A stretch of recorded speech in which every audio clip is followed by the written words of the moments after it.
If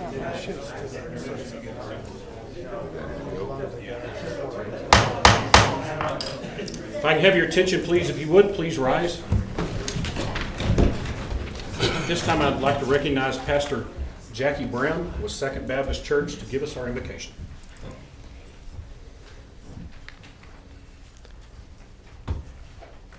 Heavenly Father, we thank you for your presence in this place tonight.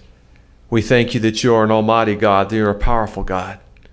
And we thank you that you are here to guide us and lead us and direct us. We ask you tonight that you would guide the decisions that are made.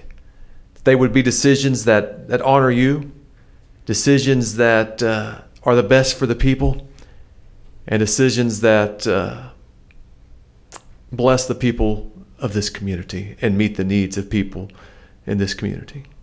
We ask you tonight to guard our words. May our words always be beneficial. May they always be edifying and building people up. And may our words encourage one another. We ask tonight that you would lead this council as they make decisions, that they would be decisions that you would make and that you would have them to make. And Lord, we ask that you would bless our community in a way that honors you. We ask that you would meet needs in this community, and that you would show your love. God, thank you for what you're going to do tonight, and thank you for how you're going to lead us tonight. We are dependent upon you, and we confess that tonight. In Jesus' name, amen. Amen. Thank you very much, Pastor. This time, Councilmember Willis will lead us in the pledges. Pledge allegiance to the flag of the United States of America and to the republic for which it stands, one nation, under God, indivisible, with liberty and justice for all. Honor the Texas flag. I pledge allegiance to thee, Texas, one state under God, one and indivisible. Please be seated.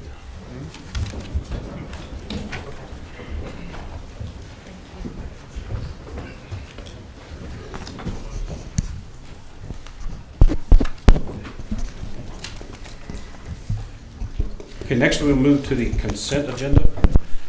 Do we have a motion to approve? So moved. Second. We have a motion and a second to approve the consent agenda.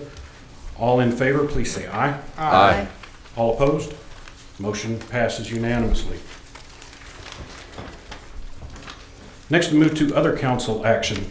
Consider resolution amending the FY 2019 budget. Mr. Morero. Yes, Council. The item for your consideration this evening is an item to amend the city's 2019 budget by appropriating $3,061,755,000 from the Hotel Motel Fund for the purposes of completing the conference center, and to authorize the city manager to assign any documents associated with the completion of the project. The total project cost exceeded budget by $3,561,755.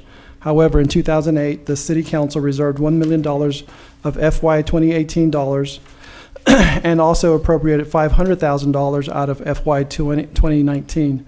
Tonight's action will amend the budget and appropriate $3,061,755. This includes the $1 million that was reserved last year, as well as $2,061,755 from this year's budget for the completion of the conference center. This resolution will also allow the city to amend the design-build agreement and to stipulate that no additional costs will be added to the project unless requested by the city, and again, provide the city manager to execute any documents necessary. Okay, are there any questions from council? Okay, we do have any documents necessary, such as The design-build agreement, change orders, things of that nature. but we're not. This is it. Yes, After sir. this is Yes, it. sir. That's the agreement. Correct. Okay, we do have two citizens who would like to speak. Don Tucker from 6209 Mecca. If you would please come forward. Ms. Tucker, you'll have 3 minutes. My name is Dawn Tucker. What else do you want to know? That we have your address. That's all we Okay. needed. I've lived in the Midland, Odessa area for almost 50 years. And I know that y'all have been trying to renovate downtown Odessa for probably 30 of the 50 years. And it hasn't really happened yet. And here we're putting another 3 million whatever amount of money into it. And if I am not mistaken, it kind of sounds like to me that y'all are saying, and if this isn't enough, we're going to give ourselves leeway to be able to put some more money into it. And that's just what it sounds like to a regular layperson on the street from what he read. Okay, I am just letting you know what I heard. Now, I completely disagree with this because I have the thoughts that somehow some of this money from the hotel motel fund for the construction is going to have to be repaid to it. And to me, this is taxes out of my pocket. And I can't afford much more taxes. My house went up by $50,000 in 1 year, and that's insane. And so I'm going to have to pay taxes on that, and then y'all want to add more to it with this. And I just feel like that y'all should be really looking at what is going on here with taking more and more money. You can't keep pulling it from the same tree all of the time. Some of us are starting to run out of funds to fund all of these extra things that you want to do. And I will say that I spoke 10 years ago today on April 15th, 2009 as a Tea Party supporter. I'm still a Tea Party supporter, even though it is not necessarily active as a group, but we are still watching. And it is hurting us, okay? So that's what I had to say. I am not in favor of this. Thank you. Just to correct it. This isn't ad valorem taxes. This is hotel motel tax, I know. which is not paid by the citizens. It's paid by people that stay in the hotel. How will some of it get paid back? Out of the hotel motel? It's not going to? I mean, what if something that y'all use the hotel motel fund needs something from another place? Oh gosh, we took that for the downtown construction thing and it's not working out now. Right. So we've got to have that money. What are you going to do if you need more money for the downtown conference center? Are you going to come back and just kind of put some more onto it like you're doing here? Well, the hotel motel funds can only be used to put heads in beds. That's set up by the state. A conference center is, I just don't see it happening. Well, I just Thank want to clear you. it up. Thank you. Next is Tim Harry, lives at 304 East 89.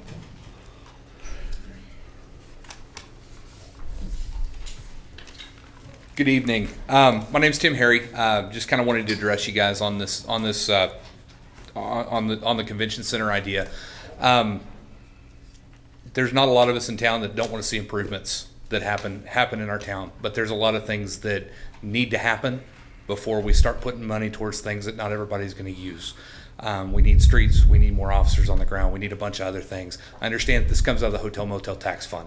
That is okay, that is a great thing, but we could really use this in other areas as well. Every time that it comes up, it's 3 million here, it's 5 million here, it's how much are we going to continue to go over? How much are we going to have to continue over the lifespan of this building to turn around and we need another $1 million here for parking. We need another $5 million for technology upgrades 5 years in the future. How much are we going to continue putting towards this building as taxpayers? Like she said just a little while ago, people are tapped. The tree's running out of money to be picked off of it. We're done. We've got to figure this thing out. Thank y'all. Thank you, Mr. Harry. Okay, that's all the cards I have for this agenda item. So I will entertain a motion. So moved. Second. We have a motion and a second. Any discussion? Hearing none, all those in favor, please say aye. Aye. All opposed? Motion passes unanimously. I abstain from voting. You abstain? Okay. Okay, next under ordinances. Consider approving the guidelines and criteria governing tax abatement and reinvestment zones, enterprise zones, and amending the Odessa City Code, Chapter 11. Thank you, Mayor.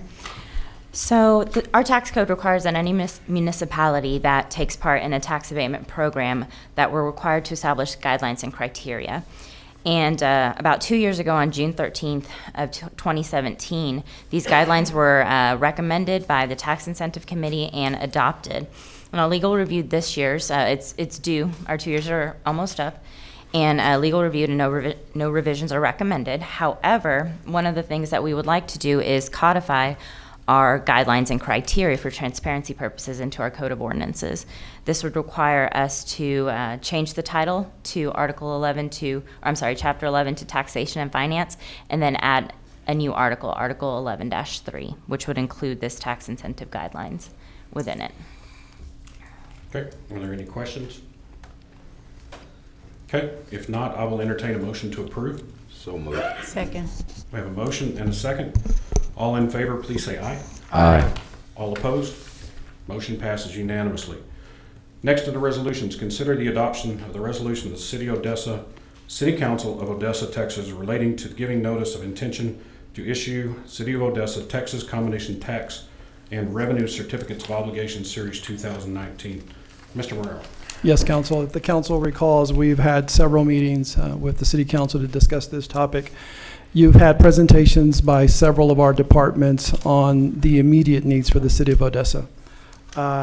We initially presented you a list of about $191 million. The Council has given direction that $93 million is what you would like to target. This resolution this evening by the Council passes this, will provide notice to the public of the intention of the city to issue Texas combined tax and revenue certificates of obligation 2019 series. The issuance of certificates is not to exceed $93 million. The principal amount is not to exceed $93 million principal amount of the combination tax and revenue certificates of obligation for the purposes of paying contractual obligations to be incurred for the following purposes. A1, construction and equipping fire stations, the acquisition of land and rights of way connected therewith.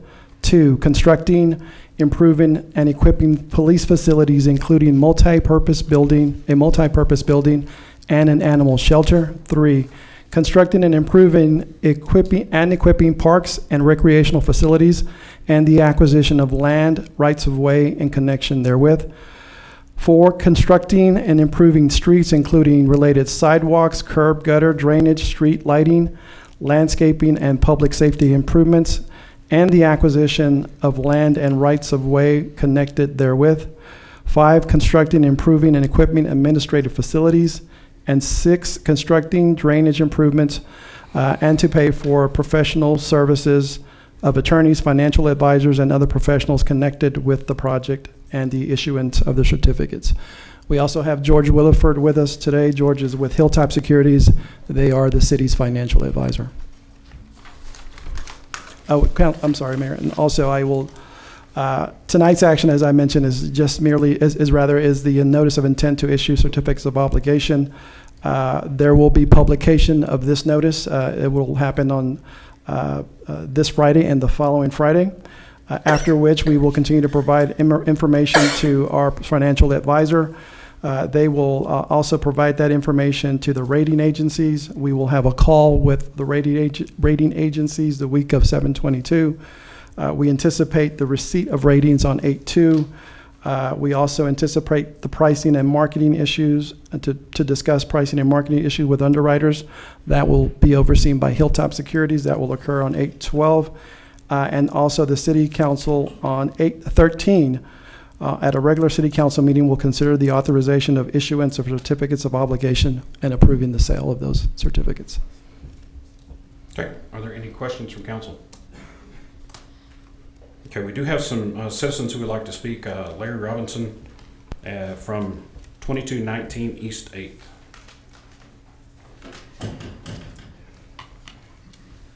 Mayor, City Council, Larry Robinson.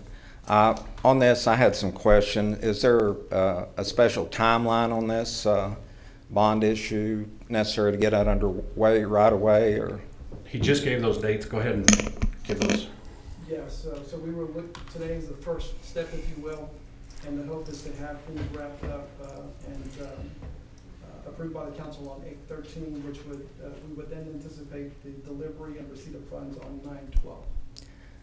I was just curious if there's going to be any effort to get it out to the public, line items, hearings, anything like this, so the public will know exactly what the monies are for, what the needs were, what was asked for, what was granted, and the impetus on the particular needs and how it was ascertained.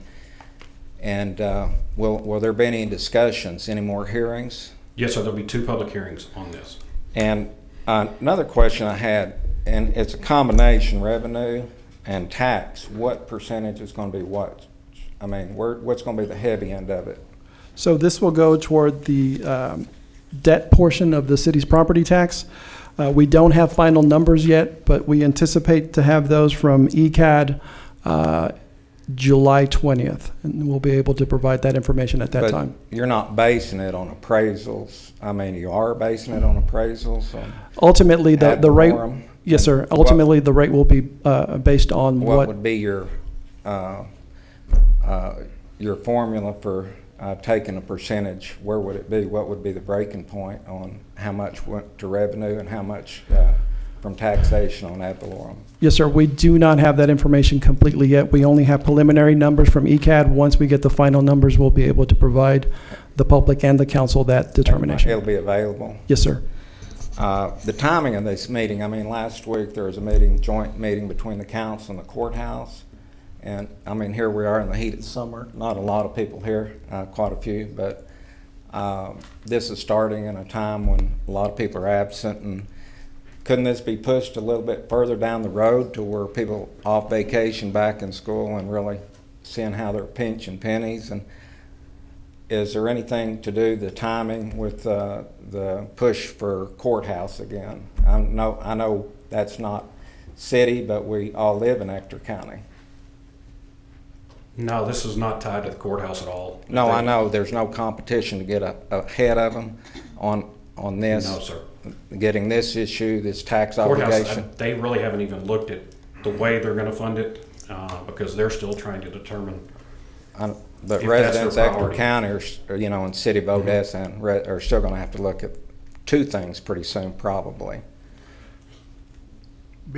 I'm sorry, what are the 2 things? Well, the courthouse will be coming up probably to look at again, and then we've got this debt retirement issue here. Well, the biggest thing that we're looking at are the needs within the city as we speak today. And one other question you may have, Mike, what is the debt per capita at the population in Odessa at this time? I actually have that. The current GO debt per capita is $450 per capita. 450? Yes, sir. The total debt, is it still like 160? That number I don't have, Mr. Robinson, but I do have the. I was thinking it was over 1,000, which is still moderate, but. Yeah, no, currently we're not at 1,000. Really? Not general obligation debt, no, sir. Well, I think you've answered all my questions. Okay. And thank you very much, Mayor, City Thank you, Council. Mr. We can get you that information. Fortunately, our chief of finance had a family death, and so she's not here. Sorry to hear that. Thank you. Okay, thank you, Mr. Holmes. The next is Chris Crow, 2388 Bainbridge. Is that right? Can't read your writing. Honorable Mayor, City Council, thank you very much for your time. Again, speaking on this issue, I wanted to read you a little information I was able to pull today. This comes from a fiscal notes article that was published on the Texas Comptroller website by the Honorable Glenn Hagar. This was published January 2017. Texas state law generally requires our local governments to seek voters' approval before issuing debt that will be repaid from tax revenues. And every year in May and November, voters across the state are asked to approve new bond debt for the construction of city and county buildings, hospitals, schools, water infrastructure, and much more. One common form of borrowing, however, represents an exception to this rule: certificates of obligation, which some legal governments can use to fund public works without voter approval. Certificates of obligation provide local governments with important flexibility when they need to finance projects quickly, as with reconstruction after a disaster or a response to a court decision requiring capital spending. Certificates of obligation are issued for terms up to 40 years and are usually supported by property taxes or other local revenues. Certificates of obligation often are associated with emergency spending. Certificates of obligation must post a description of the projects to be financed in local newspapers at least twice. First, more than 30 days before the governing body's vote, and on the certificate of obligation issuance, and again a week after the initial posting. These postings must describe the general purpose and amount of the debt to be issued, name the method of repayment, and list the time and place of the governing body's vote. I believe this is the first hearing to set this in motion. Again, certificates of obligation do not require voter approval unless 5% of qualified voters within the jurisdiction petition for an election on the spending in question. So, I just want to pose to each one of you 2 questions. 1, are you responding to a disaster? 2, are you circumventing your duty as an elected official of the districts that you represent to educate the voters, to communicate with the voters, and to represent their desire in your actions? You are elected representatives of the people in your district. Because you're elected, you are also given a lot of information that we are not privy to as the general public. But that doesn't take that obligation away for you to educate the voters, talk with them, and then take their vote to what this wants to be done. A certificate of obligation completely goes around that. If you want to issue debt, that's fantastic. I don't think anybody would argue that a lot of these needs are 100% justified. But what you're telling the voting public is that you 7 individuals know more than the 150,000 people that live in the city of Odessa on how to spend their money. All I'm asking is that you do not issue a certificate of obligation. If you want to do this, let's issue general obligation bonds, and let's take this to voters for approval and let the constituents of your districts tell you how they want you to spend their money. Thank you very much for your time. Thank you, Mr. Crowe. Next is Jeff Russell, 1703 Redbud.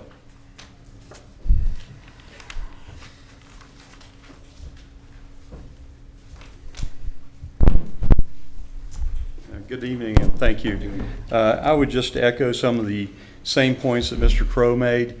I think the reason why, in my mind, that it's so important that we bring large debt issuances to the voters, there's a couple of them. One, I think it forces you guys as the council to kind of very clearly define the projects, exactly where the money is going to be spent. I mean, as Mr. Moreno read the whole description, there was an awful lot of vague language in there. We're going to improve roadways. Okay, well, what roadways? Where are they going to be? What's going to be impacted by it? We're going to build administrative facilities. Okay, what administrative facilities? Where are they going to be? What's going to be the cost on each project? And so I think it's just really, really important for you guys to through the course of public hearings and getting out in the public and listening to people's feedback, that helps you kind of hone in on exactly what projects we're being asked as taxpayers to support. And I think that's very critical. I think we've seen in the last time, as I recall, the last time this was done, we issued about $45 million or so. A lot of it, which has ended up downtown in the convention center, through some really big cost overruns on the Ector Theater, on the convention center, on different things that were related to that. And I think by having to take it before the voters, it really kind of forces you guys to very clearly define the what, the where, the how much, and all those things. I think that's very important, and it really lets the public feedback in. I think I'm like Chris. I think the voters will support a lot of these projects. We know that we're growing. We know that we have needs in the city. But it's really important that you get that public buy-in, and the only way to do that is to go out and educate the public, ask them for a vote on it, and then you move forward. Thank you. Thank you, Mr. Russell. Next is Bob Brescia, 77 Shallow.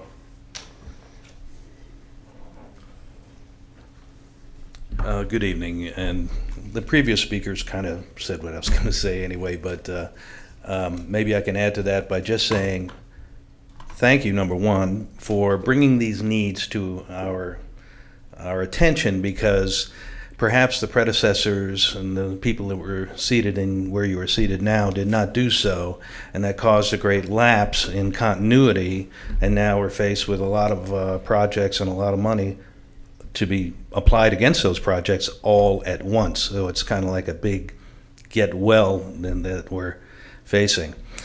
If you use the COs as your intent apparently is, I realize you're very early in the process.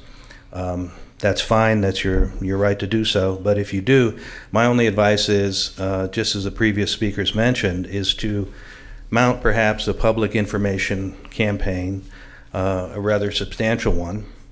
You might even consider a survey, because if you have, for the sake of argument, 10 projects, let's say, and they're all coming in at several $1 million apiece, well, maybe the survey will come back and reveal a rank order of those particular projects. So if you have to draw a cut line somewhere in the process, you know what to do, that the people you represent are intimately involved in this process and give you those priorities, at least to their knowledge. And that's all I wanted to say. So thank you for doing this. And I know it's early and you probably already thought of everything I said anyway. So I appreciate that. Thank you, sir. The next is Dawn Tucker.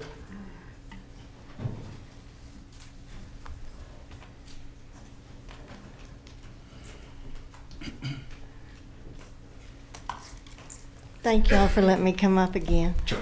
Okay, I do want to say thank y'all for serving, because I have not got all of the kind of information that y'all have and stuff, and I really do appreciate it. And I do believe that we do need a lot of things done in our city for our city, but I think the certificate of obligation is kind of like a rolling line of credit. And I am with Chris and Bob and the other gentleman that spoke, and I think that the public should be able to know exactly what. I don't have a problem fixing stuff that needs to be fixed, helping the community that lives here and stuff. I just want to be able to know what I'm voting on. And I don't think that I really don't think that it's right that the government, no matter who it is, whether it's Midland, Odessa, Kermit, Andrews, or Washington, D.C., should be able to just continually put stuff on us and we not know what that is. And so I think it is right for us to be able to vote on a bond. I would vote for a bond that was showing me what was going on and what the needs were. I appreciate you listening to me again. Thank you. Thank you, Ms. Tucker. Last speaker's Mr. Harry, 304 East 89th Street. Timothy Harry.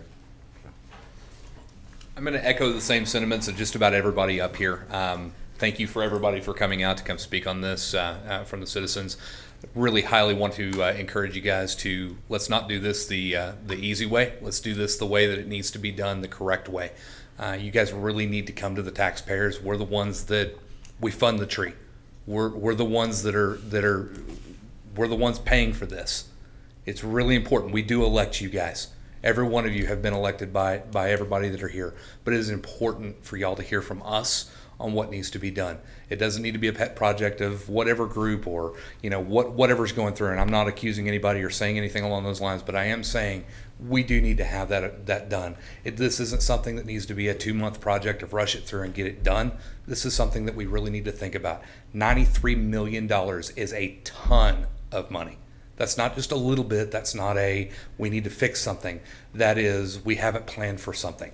We really need to be careful in how we plan. We're in a great economy right now. We are in a great oil field kind of a boom that's going on right now that's bringing in a lot of money. But what happens whenever we have another dip?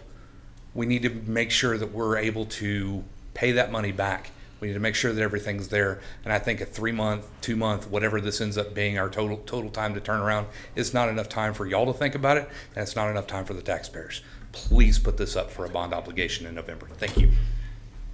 Thank you, Mr. Harry. Mr. Merrill, can we generally speak about what the monies will be spent for? Okay. Unfortunately, we're talking about this is very similar to a bond issue.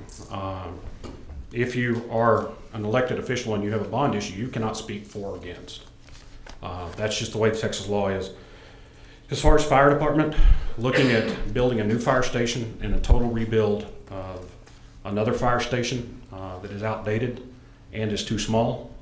It will involve some administrative offices in this fire station. The police department would finish out what's called a multi-purpose building, which is the old fire stations, old central, to be able to use this training, along with building an animal shelter, which is desperately needed. The Parks Department would be a renovation of one of our largest parks that has been used up. It is our busiest park, hand down. Would also look at putting some more parks on the east side of town where there are almost no parks. The greatest portion will be going to Public Works, which is roads. Unfortunately, we have a lot of roads that have been milled and overlaid too many times. And it is going to take a total reconstruct of some roads. It means taking it down to the roadbed and bringing it up. And we have seen dramatic, for anywhere from 20 to 40% increase in paving cost. If any of you are in the construction industry, you understand. Also with the city offices, it's rehabbing a building to put cubicles in it to office some of the staff. We have employees in closets. Building was built in '69, and here we are in 2019. We have over 1,000 employees now. In '69, we probably had 400. Municipal Plaza is full, and unfortunately, we have to deal with the employees. Employee morale is very important right now with retention of employees. And so that's just a general. We will get you a little bit more detail from what we can according to Texas law. But I just wanted to get those caught up. If you have any questions, I'll be happy to hang around and answer any of them. But any comments from council? I'd like to echo kind of what the mayor has been saying, without speaking specifically whether it's yay or nay to the certificate of obligation. We, the city, have a lot of issues that the public does not generally understand the full capacity of it. Specifically, we have had many of people that are coming into Odessa, and these people are utilizing resources that you guys more or less do pay for, simply because we need to get those people in homes. So therefore they could tote the load, so to speak, if you guys can understand that. Right now we do understand, I'll speak for myself. I understand the frustration that you guys have. You feel like you are toting the load by yourself, and we're trying to tell you that we are trying to do something about that, but it's not necessarily a smooth process. And we'll do good. We'll do the best we can to educate and to communicate with you guys as far as what we're proceeding forward with. But as the mayor said, we have a lot of needs. Fire department, police department, Dewey, what else, Parks, roads, a lot of things. And this is all because we're in a very beautiful time. I mean, fracking has done a lot for this community, but it's also put a lot of stress on this community too. So we're trying to take that stress off of you. Believe it or not, that's what we're trying to do. We're trying to take that load off of you. We do have a plan. Unfortunately, we are restricted as far as how we communicate that plan to you guys. But as soon as we figure that out, we'll definitely get that to you guys. Okay, any other comments? I'd just like to echo what everyone has said is we hear you. I want you to know that we do hear you. We appreciate your participation. It will be considered, but we do have a lot of needs. We will work hard. We will do what we have been elected to do, and that is take care of our citizens, take care of Odessa, and we'll do it the best we can. It's not an easy road. It's not something that everyone will agree with, but it's something that has to be done. It's not frivolous spending by far, but it's something that has to be done for the betterment of our city. And I just wanted to make a comment how much I truly do appreciate the comments that were made. My husband and I are also, we're fixed income. So we understand, you know, when taxes go up, when our utility bills go up, it's tough. But we have the opportunity to listen to so much that's being presented by our city staff. And, you know, as Michael said, you know, what they presented for their needs was, what was it, Michael? 191 million. And we've tried to whittle it down as much as we could and still take care of what you need, what our city needs. I would also like to just invite you. They publish our agenda for every meeting. We meet every Tuesday. And workshops, we have special workshops. Anything that the council's meeting, there are agendas that are published. Please feel welcomed to come at any time. And I mean that sincerely, and I think the entire council does. We do listen to you. But please feel free to come to any of these meetings and get an idea of the information that is proposed and what we have to look at. And thank you all for being here. Any other comments?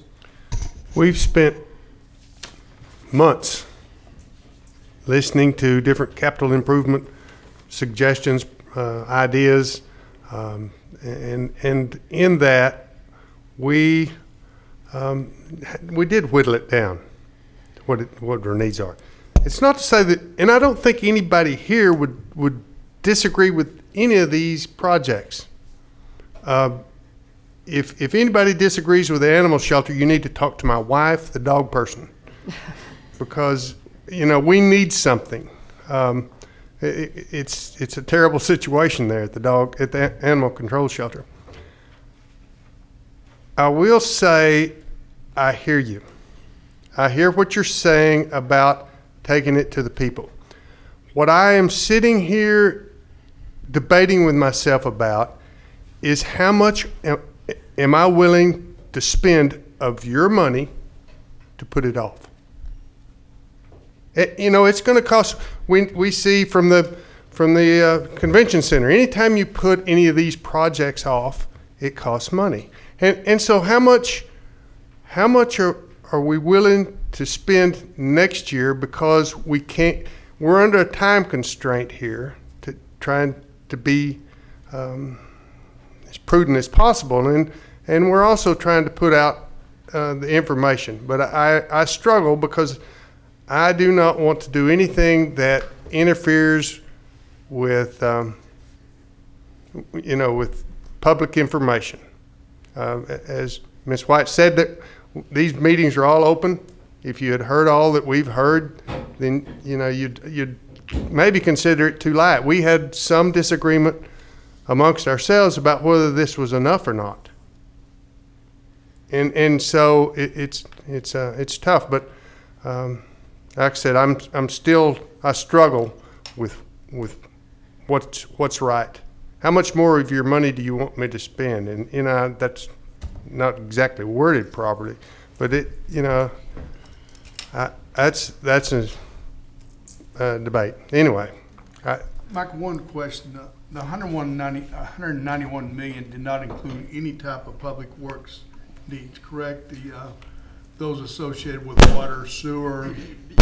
Not specifically water, sewer. That would come out of the water sewer fund. Right. This has nothing to do with it. Strictly those things associated with it. The public works would be the parks, the roads, drainage. If I remember all, and I may be wrong, but all three of those areas were way over $300 and something million of needs that we.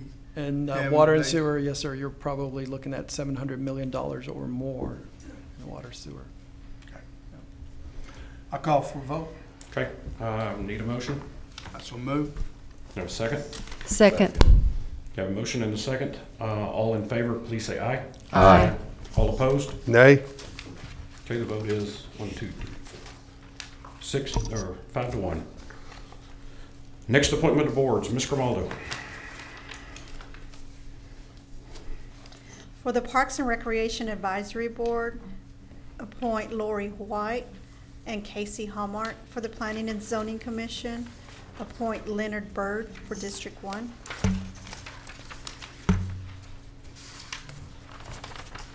For the Traffic Advisory Committee, appoint Edgar Morgan. For the City and County Interlocal Agreements Committee, appoint Mayor Turner, Council Members White and Sprouls. For the City and County Courthouse Committee, appoint Council Members Bryant, Hamilton, and Deep. Okay, I'll entertain a motion to approve. So moved. Second. And motion and a second. All in favor, please say aye. Aye. All opposed? Motion passes unanimously. We do have a citizen comment on non-agenda item, Mr. Crow, 2388 Bainbridge Drive, resolution number ODC-2019R-01. Mr. Crow, council won't be able to speak because it's a non-agenda item. No problem at all. Thank you, Honorable Mayor, Honorable Council. Just had read through some of the agenda items for your meeting earlier today where you met with Odessa Development Corporation and just had some comments. First is, and you have some very qualified staff at your disposal, including our city attorneys. However, I would encourage you to trust but verify. I think that the difference between Type A tax dollars and Type B have been under question, and just wanted to pass on some further information. In your packet, you were given a definition under Section 501.101 of the Local Government Code, which authorizes the Odessa Development Corporation to fund a project primarily for the creation or retention of primary jobs. But that's where it stopped. I wanted to give you Section 2 of 501.101, where it says found by the Board of Directors to be required or suitable for the development, retention, or expansion of manufacturing and industrial facilities, research and development facilities, military facilities, including closed or realigned military bases, transportation facilities, sewage and solid waste disposal facilities, recycling facilities, air, water pollution, distribution centers, small warehouses, primary job training, regional and national corporate headquarters. Going fast to keep under my 3 minutes, bear with me. This is obviously to help go towards a $5 million projected expense from ODC to fund affordable housing. Am I correct? We can't answer. Oh, sorry. Okay, no problem. Thank you. We'll just go with that based on the agenda item. With that being said, differences in authorized use of tax proceeds. This comes from the Economic Development Handbook published in 2015. Type A tax can be used to fund the provision of land, buildings, equipment, facilities, expenses, targeted infrastructure improvements that are for the creation or retention of primary jobs for projects such as manufacturing and industrial facilities, research and development facilities, military facilities, including closed or realigned military bases, recycling facilities, so on and so on. Tax B type. However, unlike the Type A tax, the Type B tax can additionally fund projects that are typically considered to be community development initiatives. For example, authorized categories could include items among other land, buildings, equipment, facilities, expenses, improvements for professional amateur sports facilities and events, entertainment and tourist facilities, convention centers, and affordable housing, specifically under Type B. But Type B corporations are subject to certain additional procedural requirements. They must provide public notice of the project, hold a public hearing prior to pursuing, and the public has 60 days to petition for an election. So to make a long story short, while I certainly disagree that funding out of ODC dollars for affordable housing, which no argument here, is definitely needed, I don't think that is a qualified tax A expense. I believe it is wholeheartedly comes under the Tax B guidelines. I know that we're hanging this under infrastructure. If you will go in and actually read the statute under Type A, it says infrastructure for buildings, more specifically commercial and industrial buildings. Type B specifically comes in and addresses affordable housing and addresses houses in general. If you guys would like to fund this out of ODC, my recommendation to you is take it to the taxpayers, ask for the ODC funds to be converted over to Type B and or completely away with ODC altogether, seeing as how you guys are using that funding for very creative things anyway. Use the $30 million for whatever you want, but give that 0.25% back to the taxpayers. Thank you for your time. Thank you, Mr. Crowe. That concludes the agenda. I will entertain a motion to So moved. Second. have motion second. All in favor, please say aye. Aye. We can now stand adjourned.